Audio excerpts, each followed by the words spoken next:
사도 바울은 한 번도 얼굴을 보지 못하고 또한 가보지 못한 또 골로새 교회와 성도들을 향하여 그들이 경험하고 있는 어려운 여러 일들 가운데 믿음 안에 서 있을 것을 기도하며 권면하고 있습니다.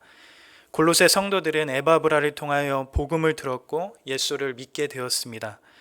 그들에게는 복음 안에 믿음과 사랑과 소망이 자라고 있고 또한 믿음과 사랑과 소망이 그들의 삶 가운데 열매를 맺고 있습니다. 그러나 그들을 공격하는 이단들의 거짓된 가르침이 있었고 또 그들의 믿음을 흔드는 거짓된 진리들이 그들 곁에 있었습니다. 사도 바울은 에바브라를 통하여 소식을 듣게 되며 지금 골로새 성도들과 또 교회를 향하여 서신을 보내게 됩니다. 지난주에 말씀을 나눴던 것처럼 사도 바울은 골로새 성도들을 향하여 진심으로 마음을 다하여 기도를 하면서 그들이 믿는 믿음 안에 굳건히 설 것을 기도하며 권면하며 나갑니다. 그러면서 골로새서 1장 15절을 시작하면서 그들이 믿는 그리스도가 누구인지 예수가 어떤 분이신지 설명하면서 그들이 믿고 있는 그리스도를 높이고 찬양하며 서신을 열고 있습니다. 예수께서 어떠한 분이시기에 십자가에 달려 돌아가심으로 주님을 믿는 성도들을 향하여 과거와 현재와 미래의 모든 죄를 속량하실 수 있었는지, 예수께서 어떠한 분이시기에 주님을 믿는 성도들이 그 안에서 죄사함을 받을 수 있었는지를 골로새서 1장 15절을 출발해 가면서 밝혀갑니다. 온전히 그리스도를 높여가며 찬양하고 있습니다. 예수께서는 어떠한 분이셨습니까?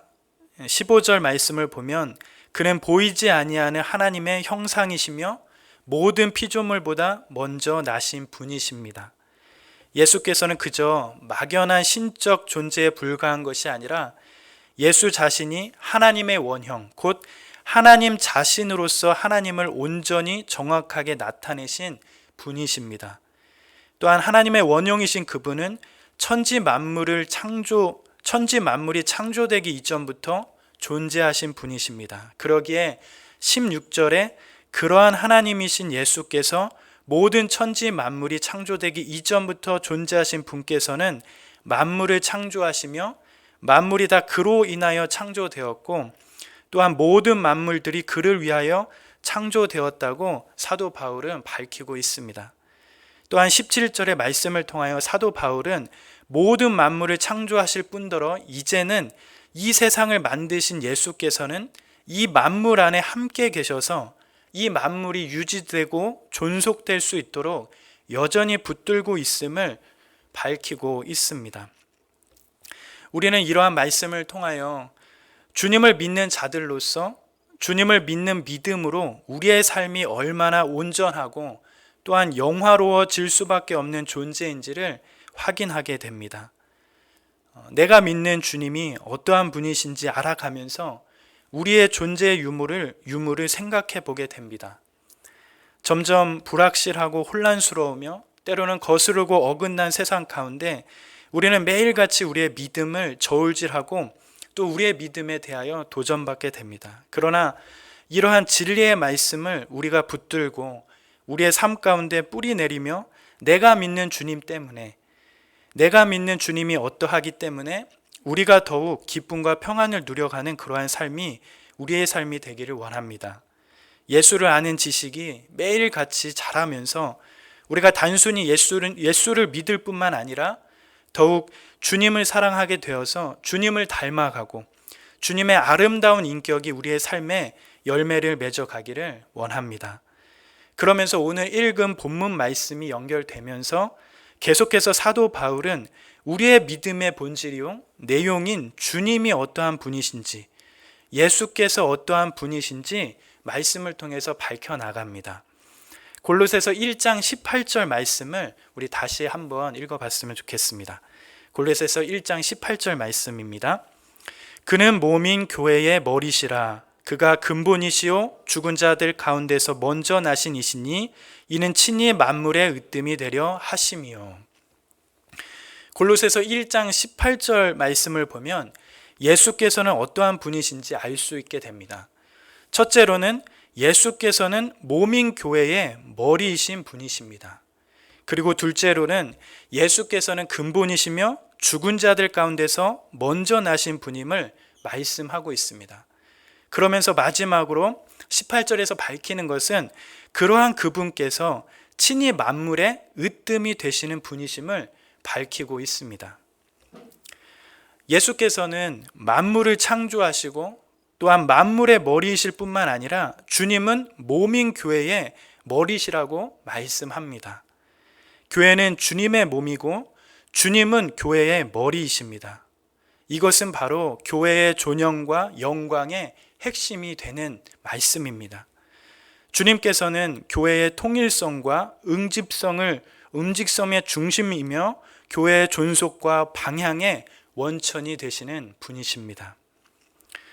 교회가 예수의 몸이 되고 예수가 교회의 머리라는 비유는 그저 어떠한 문학적인 표현이 아닙니다.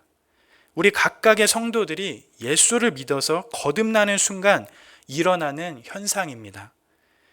모든 진실한 성도는 거듭나는 순간 성령을 통해 예수와 연합이 됩니다.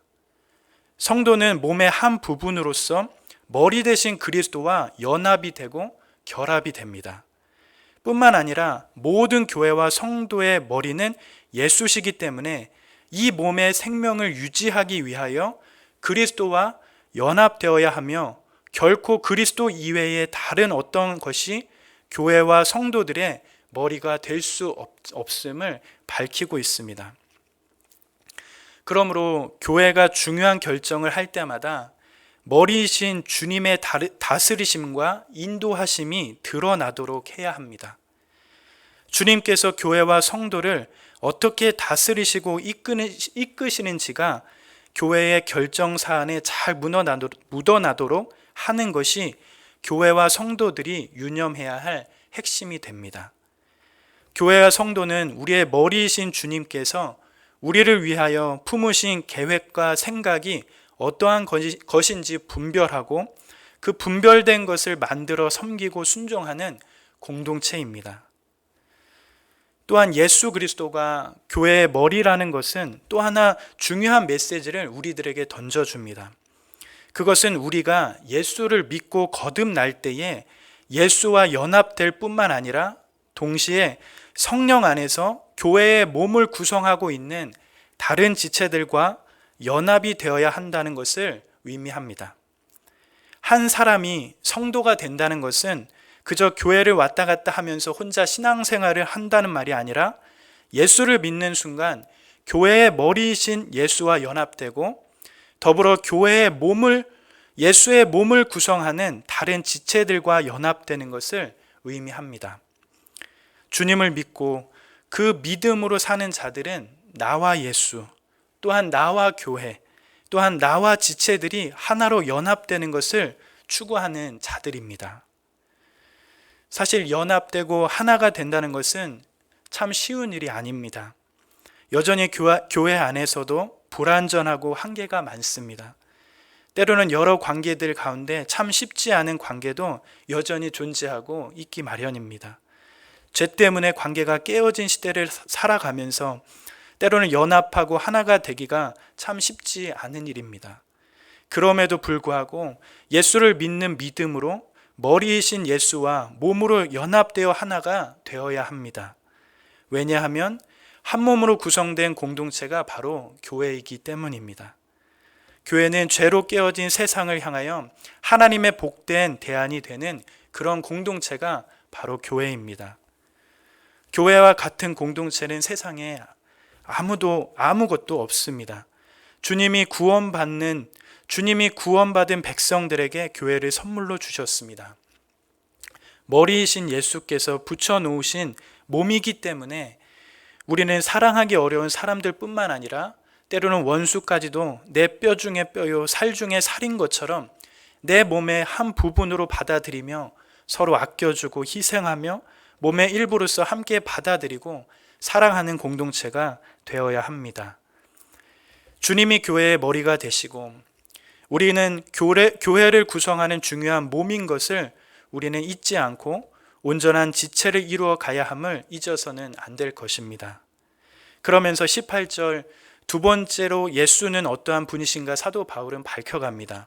예수께서는 교회의 몸인 교회의 머리뿐만이 아니라 18절 하반절에 주님께서는 근본이시며 죽은 자들 가운데서 먼저 나신 분임을 밝혀갑니다. 여기서 먼저 나셨다라는 것은 서열상 첫째를 의미하는 것으로 고린도전서 15장 20절에 밝히고 있는 것처럼 첫 열매가 되신 것을 말씀하시는 겁니다. 즉 예수께서는 교회의 머리, 즉 근본이시며 뿐만 아니라 죽은 자들 가운데서 먼저 살아나신 분임을 말씀하고 있습니다. 이러한 사실은 주님을 믿는 자들에게 엄청난 메시지를 던져주고 있는 것입니다. 사실 이 세상을 살아가는 모든 만물들은 사망과 죽음에서 이길 수 있는 자들은 아무도 없습니다.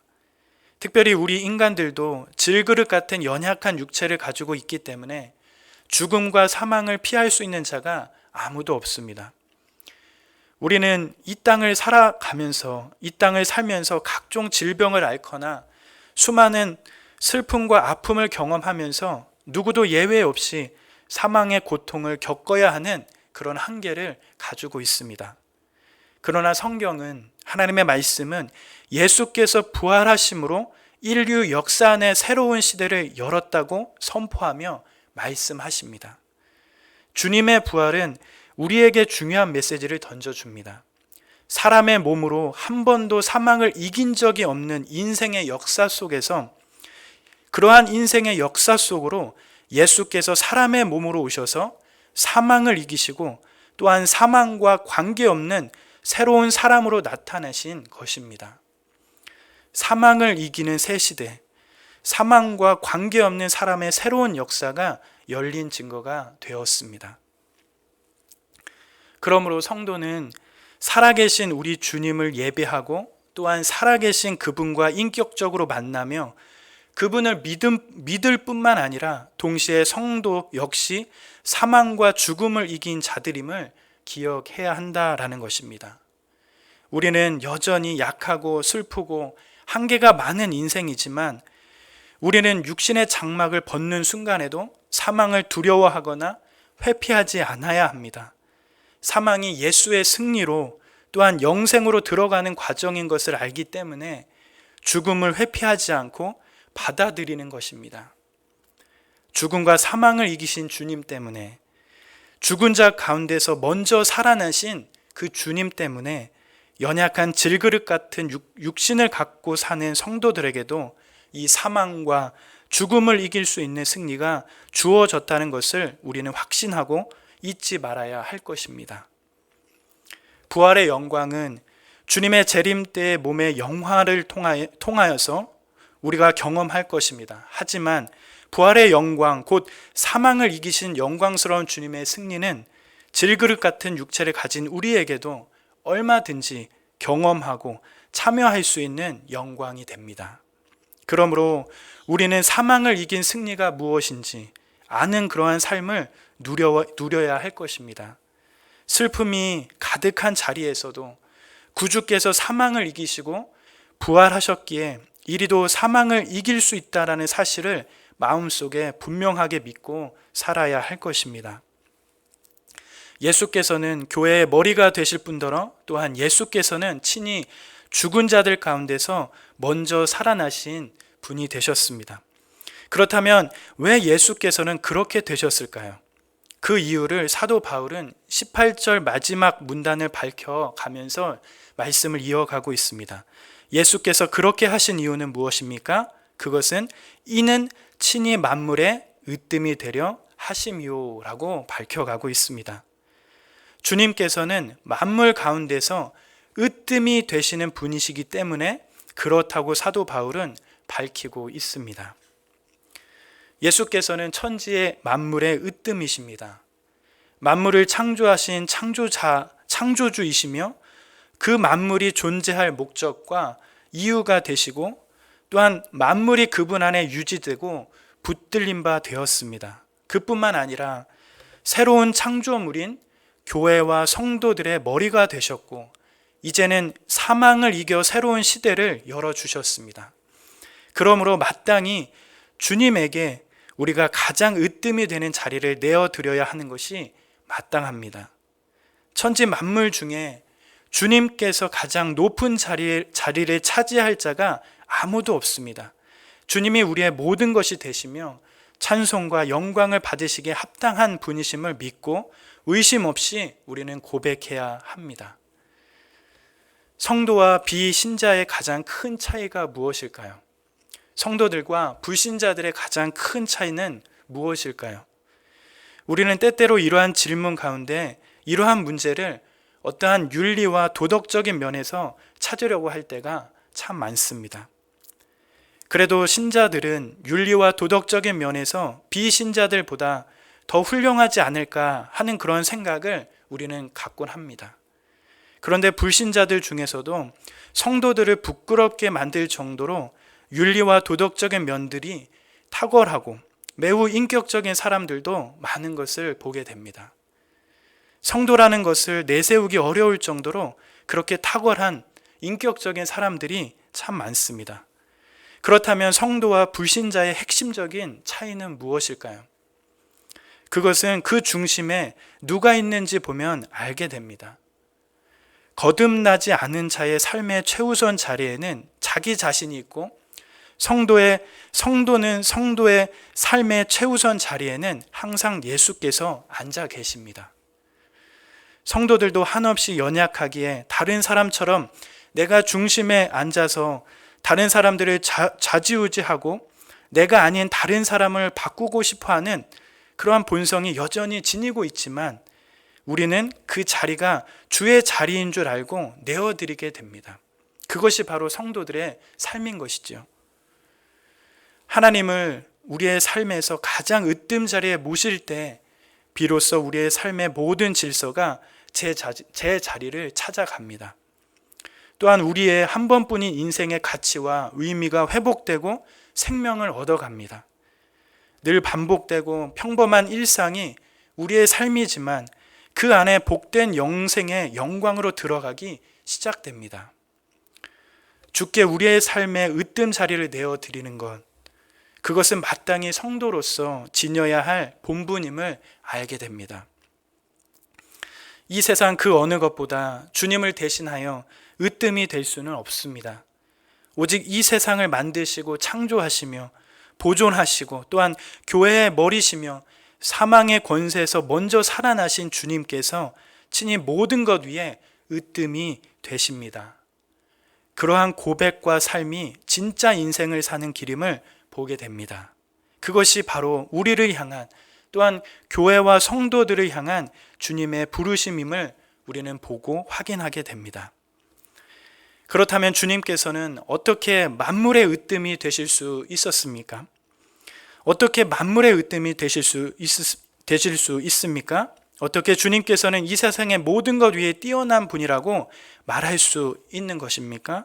그것은 사도 바울은 골로새서 1장 19절의 말씀을 통하여 밝히고 있습니다. 우리 19절 말씀을 함께 읽어봤으면 좋겠습니다. 아버지께서 모든 충만으로 예수 안에 거하게 하시고, 아버지께서 모든 충만으로 예수 안에 거하게 하셨기 때문에 모든 만물의 으뜸이 되실 수 있다고 말씀하고 있습니다. 여기 충만이라는 단어는 가득 채운 전체라는 뜻을 가진 단어를 사용하고 있습니다. 어느 하나도 결핍이 없는 전체 또는 가득 채워져서 전체가 되도록 하는 그러한 단어의 의미를 쓰고 있습니다. 그렇다면 아버지께 모든 충만을 예수 안에 거하게 하신다라는 것은 무슨 말씀일까요? 아버지께 모든 충만을 예수 안에 거하게 하신다라는 이 말씀은 어떤 뜻일까요? 이것은 하나님이신 예수 안에 모든 충만이 어느 하나 결핍 없는 전체로 다 들어있다라는 뜻입니다.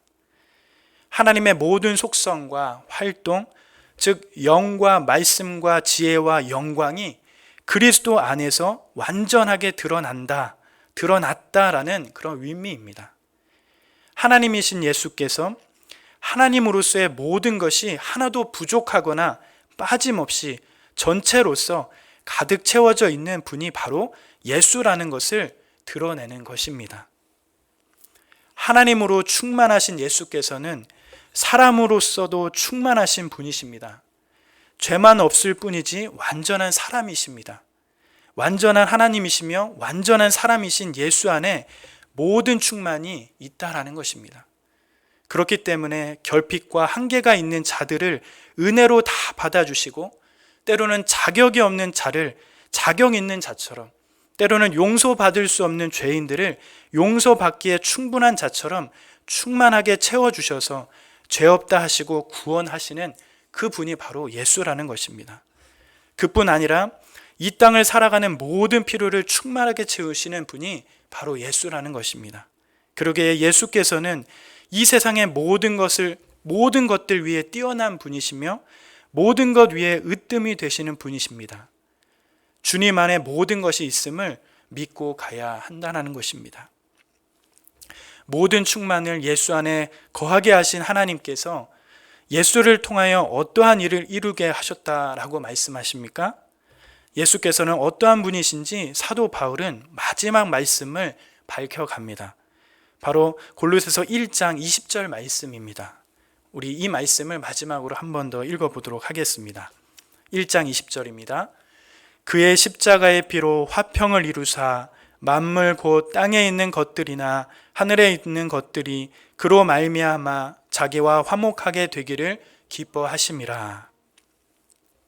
아버지 되신 하나님께서는 그의 모든 충만을 예수 안에 거하게 하실 뿐만 아니라 예수를 통하여 그의 십자가의 피로 말미암아 이 세상의 모든 만물들과 화평을 이루사 화목하게 되시기를 기뻐하셨다라고 말씀하고 있습니다.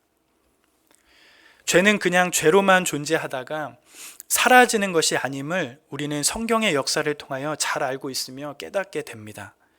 특별히 창세기를 보면 죄가 인류 가운데 들어오고 나서 어떠한 모습들이 일어났는지 보게 되면 죄가 어떠한 부분들로 인하여 어떠한 부분들로 우리 가운데 자리 잡게 되는지 알 수 있게 됩니다. 인류에 죄가 들어오기 전에는 아담이라는 사람은 그의 아내를 내 뼈 중에 뼈요 살 중에 살이라고 할 정도로 가까운 사이가 되었습니다. 그러나 죄가 들어오고 나서, 죄가 이 세상 가운데 들어오고 나서는 그들의 친밀한 관계가 어그러지고 서로가 서로를 불평하고 핑계로 삼고 거리를 느껴하며 부자연스러운 관계를 만들게 됩니다. 그뿐만 아니라 더 중요한 것은 하나님과의 관계 가운데서도 단절을 만들어 버리고 관계에 큰 어려움을 낳게 됩니다. 죄라는 것이 그냥 죄로 존재하는 것이 아니라 하나님과의 관계와 더불어 인류의 모든 관계에 대한 부자연스러운 현상들이 드러나게 만들어 버렸다라는 것을 우리는 알 수 있습니다. 그러나 하나님께서는 이러한 인류 가운데 구주의 대속의 은혜를 통하여 우리를 구원하실 때에 오랫동안 죄 아래 있었던 우리와 하나님 사이에 있었던 거리감, 때로는 거리낌, 적대감이 남아있지 않도록 화목하게 하셨다라고 말씀하고 있는 것입니다.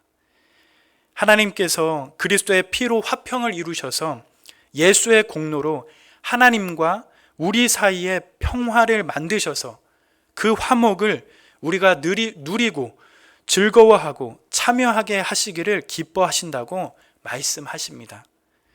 우리가 예수를 믿고 성도가 될 때 법적으로 죄를 용서받아 신분이 하나님의 자녀가 될 뿐만 아니라 정서적으로 하나님과 화목하게 되었습니다. 하나님은 죄 때문에 불편했던 우리와의 관계를 그리스도의 피로 화목하게 하시기를 기뻐하셨습니다. 그런데 여기서 우리가 중요하게 생각해야 할 것은 이 모든 것의 과정이 오로지 하나님 편의 주도적인 일이었음을 우리는 확인해야 합니다. 사람의 죄 때문에, 때로는 사람의 일방적인 주도로 죄를 짓는 일이었음에도 불구하고 또한 그러한 것들로 인하여 가장 많은 상처를 받고 고통을 겪으셨던 하나님이 화목을 위해, 관계의 회복을 위해 직접 주도하셨다라는 그 사실을 우리는 기억해야 할 필요가 있습니다.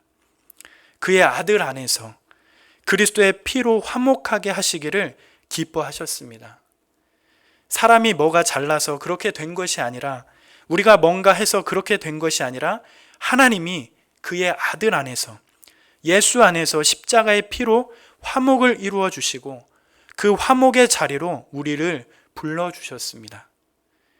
하나님께서 구주의 십자가의 보혈을 통하여 하나님과 우리의 모든 관계를 아무것도 염려할 것이 없이 모든 것들을 다 해소해 주셨습니다. 이제는 우리가 예수 그리스도 안에서 하나님과 화목하게 살며 진정한 관계를 누리고 경험하며 살기를 원하시고 계십니다. 하나님과 화목을 마음껏 누리며 살게 우리를 초청하시고 만드셨습니다. 하나님이 그리스도 안에서 화평을 이루어 주시고 하나님과 화목하게 하는 복된 관계로 우리를 초대하셨습니다. 이것이 주님을 믿는 자들에게 주시는 하나님의 은혜인 것입니다. 바로 구원의 중요한 의미를 담고 있는 단어 중에 하나인 것이 바로 이 화목입니다. 또한 구원이 우리에게 주는 여러 가지 유익 가운데 하나가 바로 이 화목이라는 것입니다.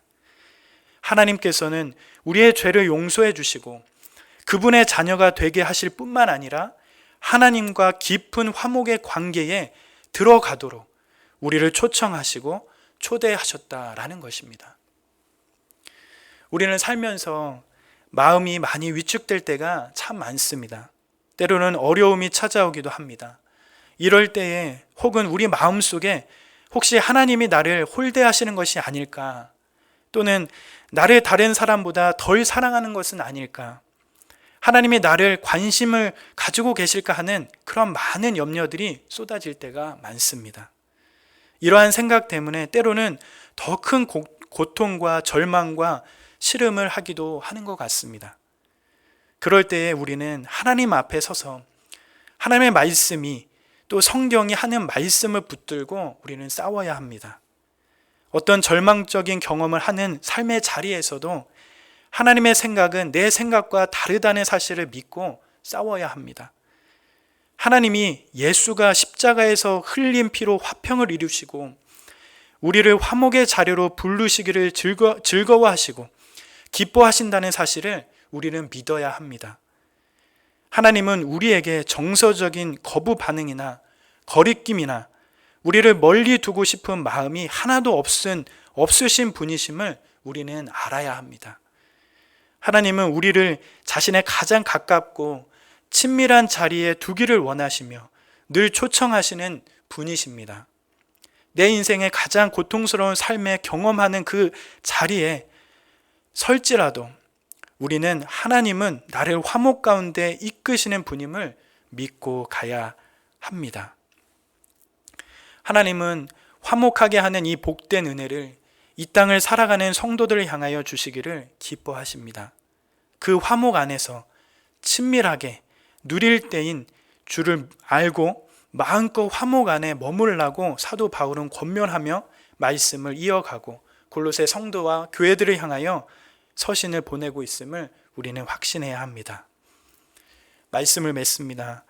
계속해서 사도 바울은 골로새 교회와 성도들을 향하여 그들이 경험하고 있는 어려움에 대하여 서신을 써내려가고 있습니다.